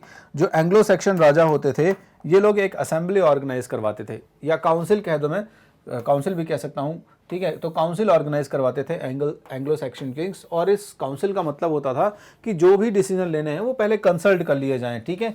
जैसे मान लो टैक्स वगैरह से रिलेटेड डिसीजन लेने हैं तो पहले कंसल्ट कर लेना चाहिए, सब लोग आपस में बैठ के सारे सेक्शंस जो है, सारे राजा, उनके जो नोबल्स हैं वो डिस्कशन कर लें किस लेवल तक टैक्स लगाया जा सकता है, क्या रेट हो सकती है, किसके किसके ऊपर टैक्स लगाया जा सकता है, ये सारा जो है वो एक ओवरऑल डिस्कशन हो जाना चाहिए। उसके बाद टैक्स वगैरह इंपोज होना चाहिए, और बाद में यही जो काउंसिल है, ये जो काउंसिल है कंसल्टेटिव काउंसिल है। जैसे यहाँ पर एक कंसल्टेटिव असेंबली थी जिसे स्टेट जनरल कहा गया था, वैसे यहाँ पर एक कंसल्टेटिव काउंसिल का डेवलपमेंट होगा, और यही कंसल्टेटिव काउंसिल एक लॉन्ग रन में जाके क्या होगी, लगभग 1215 के आसपास पार्लियामेंट का रूप ले लेगी। 1215 में यूरोप में बड़े लेवल पर चेंजेस हुए, और जो बैरन्स हैं, इन बैरन्स ने डिमांड करी कि जो राजा है वो हमारे जो राइट्स हैं, हमारे जो बेनिफिट्स हैं, एडवांटेजेस हैं, उनसे कॉम्प्रोमाइज़ ना करे, चर्च को भी इनका सपोर्ट मिलेगा, और यहाँ पर एक बहुत बड़ा राइट शेयर करेगा राजा नॉर्मल लोगों के साथ, जिन्हें मैग्ना कार्टा कहा गया। मैग्ना कार्टा आप कह सकते हैं charter of rights, charter of rights भी इनको आप कह सकते हो, जिसमें पहली बार जो राजा है वो बाकायदा पार्लियामेंट को क्या करेगा, ऑथराइज करेगा कि ठीक है वो राजा के साथ मिलकर क्या करे, आगे काम करे, ठीक है। और इवन राजा के जो पावर्स हैं उनमें चेक एंड बैलेंस लगाने की धीरे धीरे पावर मिल जाएगी आगे जाके, अभी नहीं तुरंत, इतने सारे एक साथ पावर नहीं शेयर होंगे, ग्रेजुअली। तो पार्लियामेंट बहुत पावरफुल होता चला जाएगा। इवन पार्लियामेंट जो है आपका इतना पावरफुल होगा आगे जाके, ठीक है, कि आप देखोगे पार्लियामेंट में दो सेक्शंस, हाउस ऑफ लॉर्ड्स, ठीक है, और हाउस ऑफ कॉमन्स। तो शुरुआत में हाउस ऑफ लॉर्ड्स का मतलब ही था कि इसमें जो आज के फ्यूडल लॉर्ड्स हैं और जो आपके किंग या नॉबल्स, मैं कह दूं किंग तो मेन अथॉरिटी हो गया, ठीक है, किंग, नॉबल्स हो गए, लॉर्ड्स हो गए, नाइट्स हो गए, लैंड लॉर्ड्स। और हाउस ऑफ कॉमन्स में पहले तो वो लोग होंगे जो सिर्फ टैक्स वगैरह पे करते थे, टैक्स पेयर्स थे, ठीक है, थोड़ा सा ठीक ठाक कंडीशन, सोशल और इकोनॉमिक कंडीशन जिनकी बेटर थी। और धीरे धीरे हाउस ऑफ कॉमन्स को पावर मिलेगा, यानी कि हाउस ऑफ कॉमन्स उन लोगों को रिप्रेजेंट करे जो लोग वोट देते हैं, ठीक है, यानी इलेक्शन की प्रोसेस भी आगे शुरू होगी। तो इस तरीके से आप देखते हो कि पार्लियामेंट जो है ब्रिटेन में इतनी पावरफुल है। इवन इस पार्लियामेंट को भी आप देखोगे जेम्स जो है, जेम्स के ज़माने में चुनौती मिली, और फिर चार्ल्स हो गया, उसके टाइम पर पार्लियामेंट फिर से राजा ऑटोक्रेटिक होना चाहेगा, पार्लियामेंट की पावर्स कम होंगी, ठीक है, और ब्रिटेन में सिविल वॉर की सिचुएशन शुरू होगी, क्योंकि सिविल वॉर में हुआ क्या था, ये जो पार्लियामेंटेरियंस हैं वो राजा के अगेंस्ट विद्रोह कर देंगे, ठीक है, और राजा की हत्या कर दी जाएगी, और हत्या करने के बाद फिर सिविल वॉर की सिचुएशन शुरू हो जाएगी। इस सिविल वॉर में फाइनली कुछ दिनों के लिए भी फ्रांस रिपब्लिक होगा, कुछ दिनों के लिए फ्रांस रिपब्लिक होगा, बाद में फिर फ्रांस को कॉन्स्टिट्यूशनल मोनार्की की तरफ लेके जाएंगे। तो ये सारा डेवलपमेंट जो है वो चलता रहेगा। ये देखिए इंग्लिश पार्लियामेंट, पहली जो इंग्लिश पार्लियामेंट है वो 1215 में मैग्ना कार्टा के साइन होने के साथ में डेवलप होगी, और बाद में जैसे जैसे फिर चेंजेस होंगे 1642 से आप देखोगे, है ना, ये चार्ल्स फर्स्ट जो है, चार्ल्स फर्स्ट रूल करेगा लगभग 11 साल तक, 1629 से 1640, 1629 से 1640 के बीच में चार्ल्स जो है वो रूल करेगा, चार्ल्स फर्स्ट, ठीक है, ये जेम्स का पुत्र था। और ये 11 साल तक पार्लियामेंट को बुलाएगा नहीं, मतलब पार्लियामेंट से कंसल्ट ही नहीं करेगा। तो इसका मोटिव ये था कि धीरे धीरे वो एक कंसेप्ट एस्टैब्लिश हो रहा था उस जमाने में, divine right of the king, ठीक है। Divine right of the king से मतलब होता था कि जो राजा है he is actually the shadow of God, he is the little god in the earth. पृथ्वी पर एक तरीके से भगवान ही है राजा, पृथ्वी पर ईश्वर की छाया है राजा, इसलिए राजा जो कुछ कर रहा है वो गलत नहीं करार दिया जा सकता है, ठीक है, राजा जो कुछ भी कर रहा है दैट इज बेनिफिशियल, क्लियर है। तो जब 11 सालों तक इसने पार्लियामेंट नहीं बुलाई, व्हेन ही वाज फोर्स्ड, ठीक है, तो जो पार्लियामेंटेरियंस थे वहां पे, उन पार्लियामेंटेरियंस ने धीरे से एक प्रेशर बनाना शुरू किया राजा के ऊपर, बाकी कम्युनिटीज के साथ में, कि पार्लियामेंट को बुलाया जाए, पार्लियामेंट को कॉल किया जाए। राजा यूनिलेटरल ऐसे डिसीजंस नहीं ले सकता है, अदरवाइज पार्लियामेंट का, और इस हमारा जो पुराना इंग्लिश ट्रेडिशन है, डिसीजन मेकिंग का जो पुराना ट्रेडिशन चला आ रहा है ना, जिसमें हम इंग्लिश पार्लियामेंट कह दो या काउंसिल कह दो, जिसको आपने जनरल काउंसिल कहा था, ये काउंसिल का तो कोई मतलब ही नहीं रह जाएगा, क्योंकि एक एंग्लो सेक्शंस के ज़माने से काउंसिल का सिस्टम चला आ रहा है कि हम लोग जब डिसीजन लेते थे तो यूनिलेटरल डिसीजन नहीं होता था कि जो भी राजा के मन में आए वो कर लेगा, क्लियर है। तो जब पार्लियामेंट में राजा को फोर्स किया गया, क्यों एक्चुअली ये था, ऐसा इसलिए था क्योंकि अब चार्ल्स फर्स्ट जो है वो कुछ टैक्सेस लगाना चाहता था। तो अब जब टैक्सेस लगाना चाह रहा है चार्ल्स फर्स्ट, तो वो तो चाह रहा है कि यूनिलेटरल हो जाए, लेकिन उसको पार्लियामेंट के बिना अनुमति के टैक्स लगाने की इजाजत नहीं थी, मतलब पार्लियामेंट का कंसल्टेशन तो चाहिए ही टैक्स लगाने के लिए।